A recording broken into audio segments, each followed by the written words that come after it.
Bonjour mesdames et messieurs, bienvenue sur RTI 1, bienvenue dans votre journal. Le Conseil économique, social, environnemental et culturel a tenu ce jeudi en présence du vice-président de la République la cérémonie officielle d'ouverture de sa première session ordinaire au siège de l'institution. Au plateau, nos équipes étaient sur place. Viviane Haïma est de retour en station. Elle nous en parle en début de journal.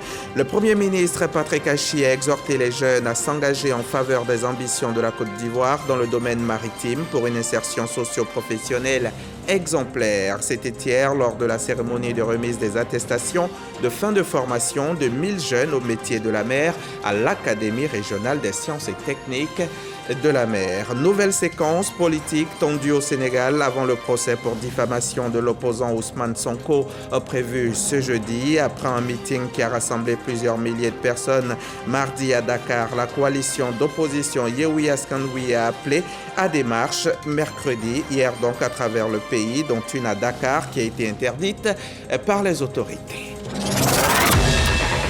Je vous le disais en titre, le Conseil économique, social, environnemental et culturel vient d'effectuer ce jeudi même l'ouverture de sa première session ordinaire de l'année qui s'inscrit dans la dynamique du bon fonctionnement des institutions républicaines. Le vice-président de la République, Tiemoko Meliakone, y représentait le chef de l'État, ainsi que vous pouvez le voir sur ces images, et avec lui le Premier ministre et plusieurs membres du gouvernement. On va écouter un bout de l'intervention du président du Conseil économique, social, environnemental et culturel. La cérémonie de ce jour se veut un moment solennel et mémorable. Elle participe du renforcement de la gouvernance de notre Assemblée consultative, mais également de la bonne marche de notre pays à travers le fonctionnement régulier des institutions de la République.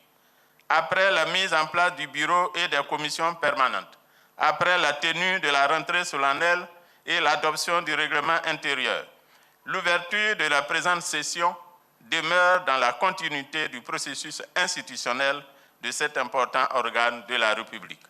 C'est dans cette même dynamique de renforcement fonctionnel de notre institution qu'il a plu à son Excellence, Monsieur le Président de la République, de prendre le 17 février 2023 deux importants décrets. Le premier nomme 5 nouveaux membres portant à 120 le nombre des conseillers. Le second désigne les membres du bureau de notre Assemblée consultative. À cet égard, qu'il vous plaise, Excellence, Monsieur le Vice-président, de traduire à son Excellence, Monsieur Alassane Ouattara, Président de la République, notre infinie gratitude et notre profonde reconnaissance pour les très hautes décisions qu'il prend en vue de favoriser le fonctionnement régulier de notre institution. En retour, il nous revient, en nos qualités de conseillers de l'exécutif, d'honorer cette marque de confiance en nous acquittant des devoirs de nos charges pour le bonheur du peuple ivoirien à travers les fruits de nos travaux. Vous pourrez suivre le reportage complet de Viviane Haïma ce soir dans le 20h. Le gouvernement a lancé il y a quelques 5 mois un programme national d'apprentissage et de reconversion à l'intention de 1500 jeunes Ivoiriens formés à l'Académie régionale des sciences et techniques de la mer. Une formation pilotée par l'agence Emploi Jeunes. Après que 500 premiers jeunes ont reçu leurs attestations il y a un moment déjà, le Premier ministre Patrick Achi a remis hier les 1000 dernières attestations sur place à l'Académie des mers. Le témoignage de Franck Quadio. L'Académie régionale des sciences et techniques de la mer aux couleurs de l'emploi jeune ce matin.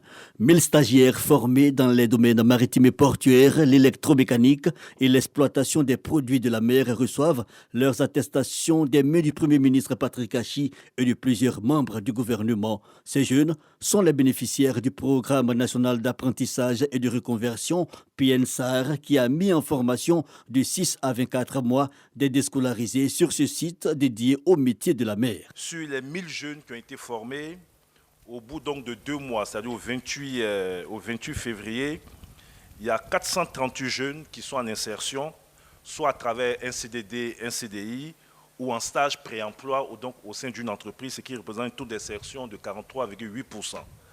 Bien évidemment, la majorité de ces jeunes sont en attente d'une insertion professionnelle. Et pour ce faire, un comité d'insertion a été mis en place regroupant l'Académie de la mer et l'Agence Emploi Jeunes pour faire le suivi donc, de leur situation post-formation. Et l'idée pour nous, c'est que dans les 6 prochains mois, tous ces jeunes puissent avoir une opportunité d'insertion professionnelle. Une jeunesse au travail, c'est le sens de cette année 2023 à elle dédiée. La satisfaction des bénéficiaires est grande et exprimée par un porte-parole reconnaissant au président Alassane Ouattara. En arrivant, nous ne savions pas ce qu'on appelait scaphandrier ou mareyeur. Désormais, ces mots font partie de notre quotidien. Tout cela pour vous dire, Monsieur le Premier ministre, que nous sommes prêts pour être embauchés dans les entreprises de la place afin de participer au développement de notre beau pays. Nous voulons donc profiter de cette occasion pour exprimer notre gratitude à son Excellence Monsieur Alassane Ouattara, président de la République de Côte d'Ivoire, pour sa vision, sa volonté et son engagement acharné pour une jeunesse au travail. Les jeunes de cette seconde cohorte, après les 500 de la première, sont initiés au métier de la mer à dessein. Et le Premier ministre Patrick Hachi, à toutes fins utiles, l'exprime bien. L'essor économique lié au monde portuaire et de l'océan nécessite des ressources humaines bien formées, nombreuses, engagées et motivées. Et c'est de vous dont nous parlons, vous, les 1000 talents aujourd'hui diplômés ici à Abidjan, dans cette académie, 1000 jeunes formés au métier de la mer, 1000 jeunes qui vont progresser dans la vie active, 1000 jeunes qui vont faire grandir leur patrie. Dans tout le pays, des jeunes formés au métier de l'agriculture, de l'élevage, des jeunes formés au métier de l'industrie ou de la mécanique, des jeunes formés au métier du digital, du tourisme ou du BTP.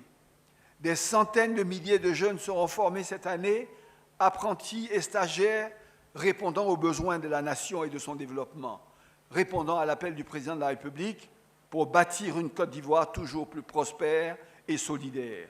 Une volonté de l'État, au-delà de ce PNSAR, d'afficher son désir d'intégrer la jeunesse dans tous les secteurs d'activité. Ils sont 8 millions de jeunes à insérer dans le secteur de l'emploi dans les 10 années à venir. En octobre dernier, j'ai procédé au lancement du programme national de stage, d'apprentissage et de reconversion qui permettra de mobiliser des opportunités de formation et d'insertion pour environ 660 000 jeunes sur la période 2022-2024. Le but de ce dispositif est d'améliorer l'employabilité de l'ensemble de notre jeunesse et notamment des plus vulnérables, les plus éloignés de l'insertion et de l'emploi. C'est pourquoi l'État tend la main et aide tous les jeunes qui veulent avancer. C'est aussi pour cette raison que nous avons initié le programme École de la seconde chance, qui regroupe tous les dispositifs qui offrent un moyen de formation et d'insertion pour les jeunes dont le niveau scolaire, l'expérience professionnelle, mais aussi tout simplement le chemin de vie et parfois les accidents de parcours qui peuvent le traverser ne permettent pas une insertion durable et qualité dans la vie active. Ces programmes rencontrent un franc succès de participation et de résultats et nous allons leur donner toujours plus d'ampleur. Au total, 1500 jeunes ont bénéficié de ce programme piloté par l'Agence Emploi Jeunes qui a pour partenaire, concernant la formation, l'Académie régionale des sciences et techniques de la mer, un programme appelé à s'étendre à d'autres jeunes. Eux sont au nombre de 249, ces militaires qui intègrent désormais les eaux et forêts, les affaires maritimes et l'administration pénitentiaire. C'est un projet du chef de l'État qui se concrétise ainsi avec cette première vague de reconversion. Walter Amadou Ouattara était hier à la cérémonie de mise à disposition des militaires admis au départ volontaire en présence du ministre d'État, ministre de la Défense. Commune du Plateau, lancement officiel du processus de reconversion des sous-officiers des armées aux emplois civils à l'état-major général des armées. Ce sont 249 militaires qui intégreront les eaux et forêts, les affaires maritimes et l'administration pénitentiaire au titre de la reconversion, et 56 militaires qui sont admis au départ volontaire à la retraite anticipée, pour un effectif total de 305 militaires qui quittent l'institution. La concrétisation de ce projet, si cher à son Excellence, Monsieur le Président de la République, chef suprême des armées, prévu par le Code de la fonction militaire, en son article 94 et la loi de programmation militaire de 2016-2020 est à mettre à l'actif de Monsieur le ministre d'État, ministre de la Défense. Il s'agit de donner au personnel militaire la possibilité de changer de métier, de statut professionnel ou simplement changer de vie. Le ministre d'État, ministre de la Défense, Téné Birahima Ouattara, souhaite bon vent aux militaires bénéficiaires de cette première vague. L'État de Côte d'Ivoire a entrepris depuis 2017 un processus de départ volontaire à la retraite qui devrait permettre à moyen terme de rectifier la pyramide en grade et en âge avec le recrutement parallèle de certaines catégories de militaires. Ainsi, plus de 4800 de nos hommes, principalement des sous-officiers, ont quitté le rang des forces armées de Côte d'Ivoire.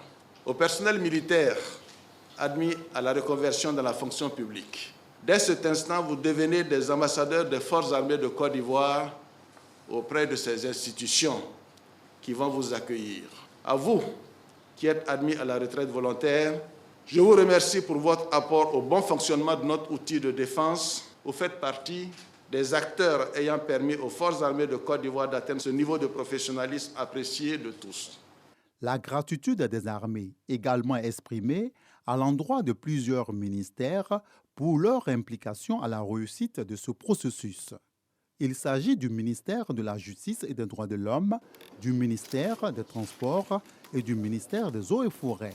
La cérémonie a été marquée par la remise des états des personnels retenus pour le départ volontaire et à la reconversion.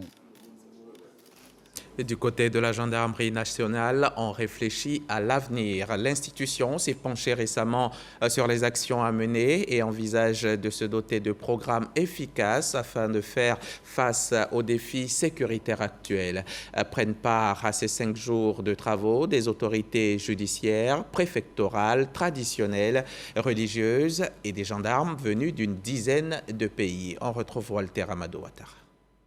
Placée sous la tutelle du ministère d'État, ministère de la Défense, la gendarmerie nationale est une force armée chargée des missions de police à la fois préventives et répressives.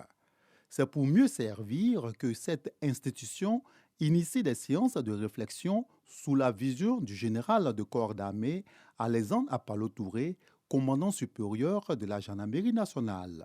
Nous devons respecter notre hymne national qui indique le chemin à suivre à tout Ivoirien. Nous devons respecter notre devise nationale qui est union, discipline et travail.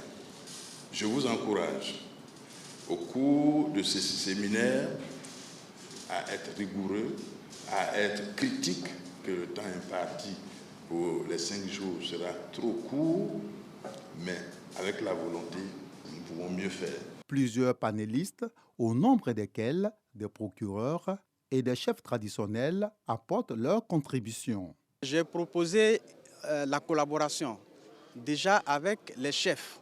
Ce n'est pas que ce n'est pas déjà fait, mais c'est pour améliorer ces relations. Il est bon de travailler, mais il est bon également à un moment de s'arrêter, de voir le chemin qui a été parcouru, de faire les perspectives d'avenir et surtout d'être plus efficace en corrigeant les erreurs, en rendant parfait ce qui n'a pas marché. Le commandant de l'école de gendarmerie d'Abidjan, colonel-major Kamara Kinaya Alain, le préfet d'Abidjan Goun Germain François, le procureur général près de la cour d'appel de Boaké, Koné Bernard, constituent les différents intervenants de cette première journée. Sont également participants des gendarmes issus d'une dizaine de pays amis. Un mot de coronavirus à présent.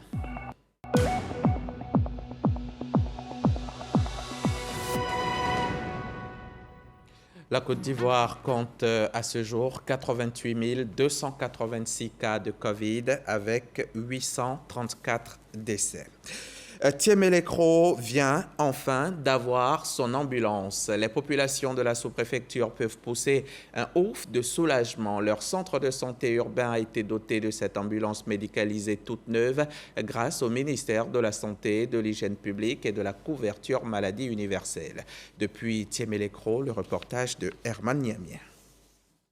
Voici l'ambulance du centre de santé urbain de Thiémé-Lécro, sous-préfecture du département de Mbato. Un engin hors de service qui ne sert plus à rien depuis plusieurs années. Les populations qui éprouvaient d'énormes difficultés pour l'évacuation des malades ont fait plusieurs sollicitations auprès des autorités compétentes pour bénéficier d'une nouvelle ambulance.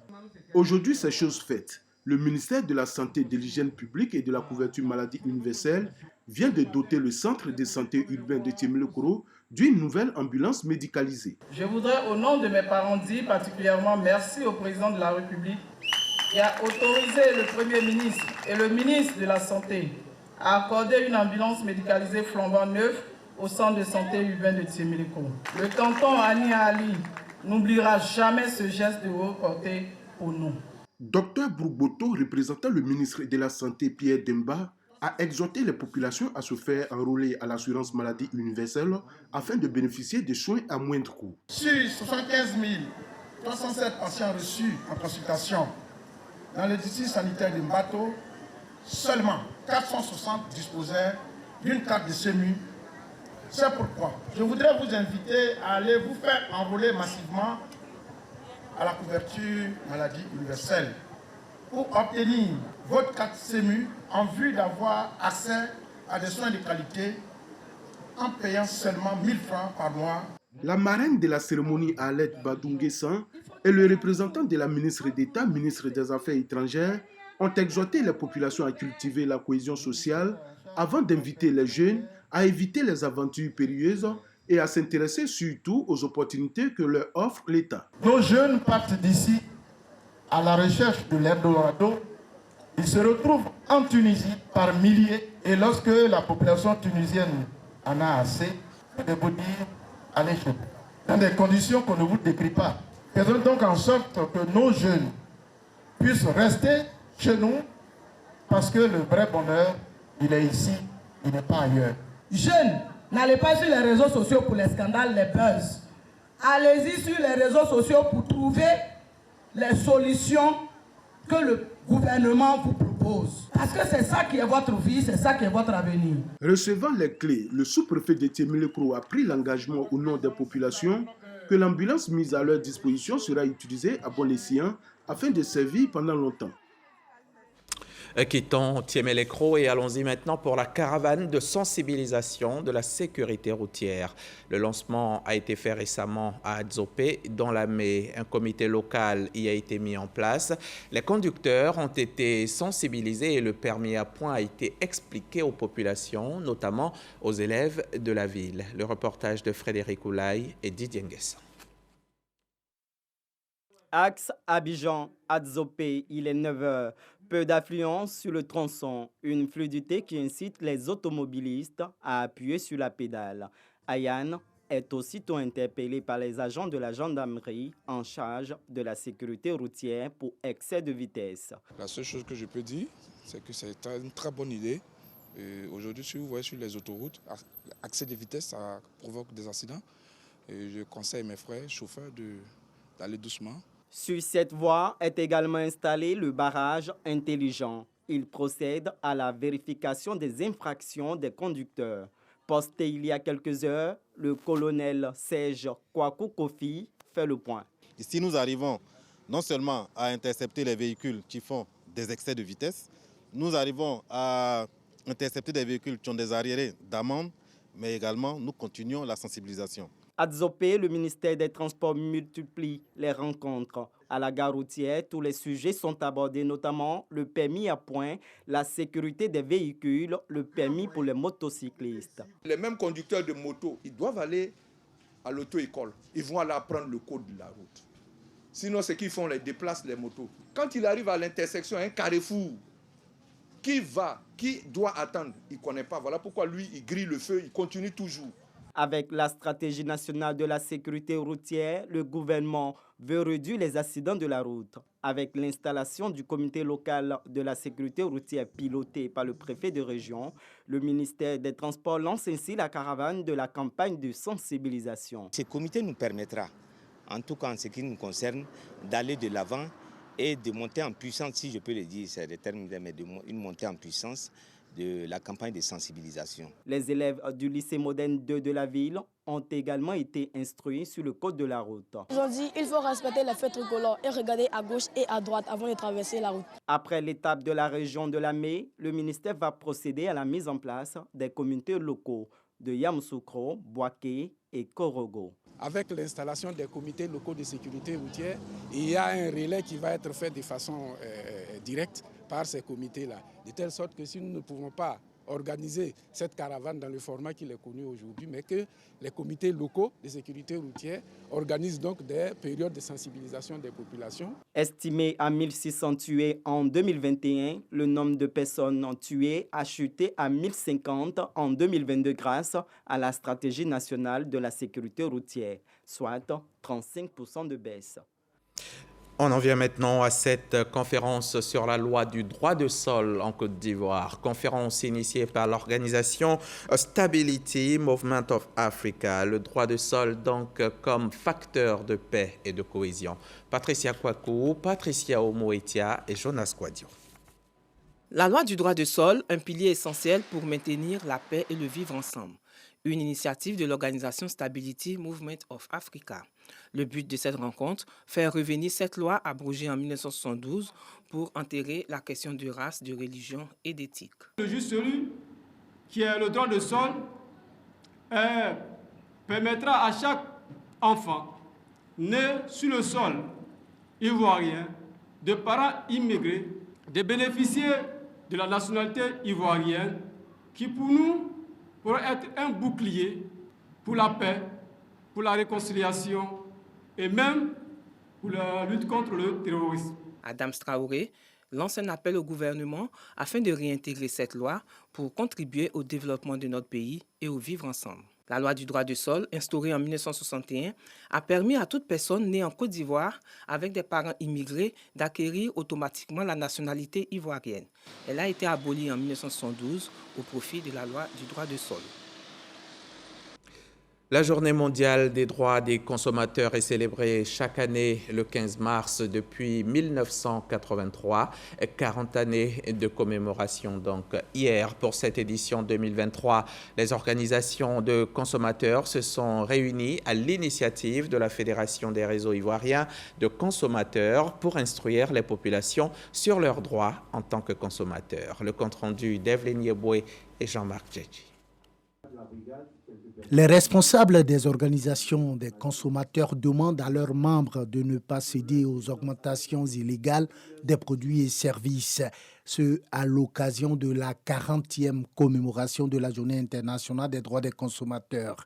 Occasion pour ces organisations de sensibiliser les populations à connaître leurs droits, savoir les appliquer, connaître également leurs responsabilités lorsque des produits ou services portent atteinte aux droits d'autrui. C'est de dire aux consommateurs qu'il n'est plus question de rester au salon grogner, il n'est plus question de rester au salon se plaindre, mais ils ont des organisations qui existent en bonne et due forme, qui rejoignent ces organisations pour le combat, qui viennent poser leurs préoccupations auprès de ces organisations-là. Parce que nous avons des plateformes d'échange avec vraiment le gouvernement.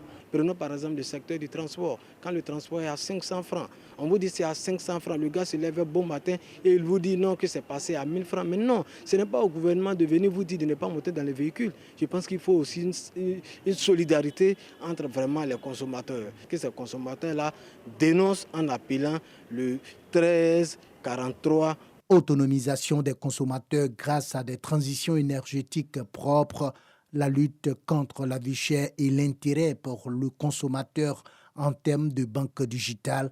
Voici quelques thématiques abordées au cours de cette rencontre. La journée des droits des consommateurs a été créée le 15 mars 1983 aux États-Unis à l'initiative de l'Association internationale des consommateurs.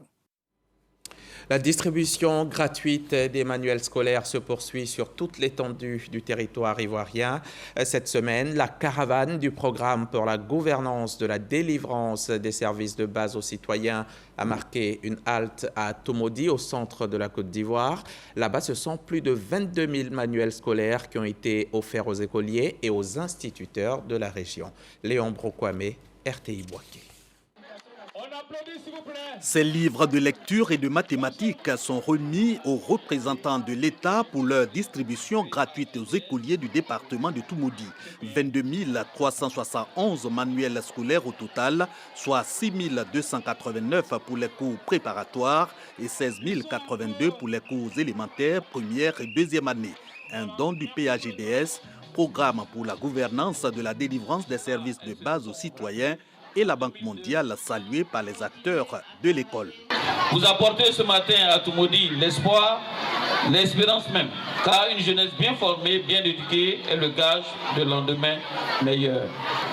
Nous nous engageons pour notre part aux côtés des responsables locaux du système éducatif à travailler au meilleur usage des livres. Tous ces efforts et budgets colossaux alloués à notre ministère pour l'instruction et l'éducation visent un seul objectif: aider les populations à scolariser leur progéniture, aider à former la jeunesse, faire de lance du développement social, économique et culturel. La distribution gratuite de manuels scolaires a repris dans le cadre de la réforme du système éducatif pour améliorer le niveau de lecture, de calcul et de raisonnement des écoliers, tout en luttant contre la pauvreté des parents d'élèves. Étendu cette année scolaire aux cours élémentaires, ce volet du PAGDS pourrait couvrir l'an prochain tout le cycle primaire en prenant en compte les cours moyens, première et deuxième année, selon la coordonnatrice du programme qui engage parents, écoliers et enseignants dans l'atteinte des objectifs. La plupart des constats que nous avons faits après la distribution, les livres restent encore stockés dans les écoles. Ce n'est pas ça le résultat attendu. Le résultat attendu, c'est que l'élève soit en possession de son livre à la maison. Alors il va apprendre à consulter le livre. Il va faire ses exercices. Il va lui-même s'initier et donc sa performance va s'améliorer. Ces 22 371 livres de lecture et de mathématiques portent à 134 034 manuels scolaires gratuitement distribués par le PAGDS au titre de l'année scolaire 2022-2023 dans la DRENA du Bélier.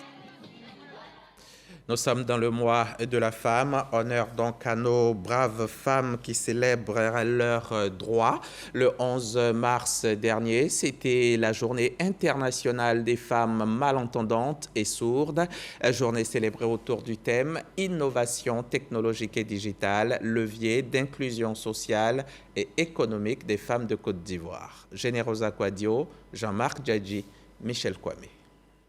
Les femmes malentendantes et sourdes de Côte d'Ivoire ne sont pas restées en marge de la célébration de la Journée internationale de la femme 2023. Mobilisées, elles se sont réunies à l'École nationale des sourds d'Abidjan pour dresser un bilan de leurs activités. Elles revendiquent en ce mois de la femme un renforcement des capacités dans le domaine du numérique pour leur autonomisation. Convaincue que l'unité est gage de succès, la présidente de l'Union des femmes malentendantes et sourdes de Côte d'Ivoire lance un appel à ses consoeurs. Je souhaiterais que les femmes sourdes et malentendantes soient autonomes et puissent elles-mêmes suivre des formations et participer aux activités, chercher à travailler et être elles-mêmes autonomes pour l'épanouissement de leur avenir. Pour ça, je veux que chaque femme sourde et malentendante lutte pour ses droits dans la vie. Parce que quand on ne fait rien, on ne peut pas progresser. Il faut travailler, il faut se former, il faut lutter pour sa vie, pour être épanoui, pour lutter ensemble, plaidoyer l'État pour nous aider. La communauté des femmes malentendantes et sourdes s'élève à 120 000 personnes selon la coordination des associations des personnes handicapées de Côte d'Ivoire. À l'ambassade de l'Inde en Côte d'Ivoire aussi, on a célébré la Journée internationale des droits de la femme, journée meublée entre autres par une conférence sur les droits des femmes.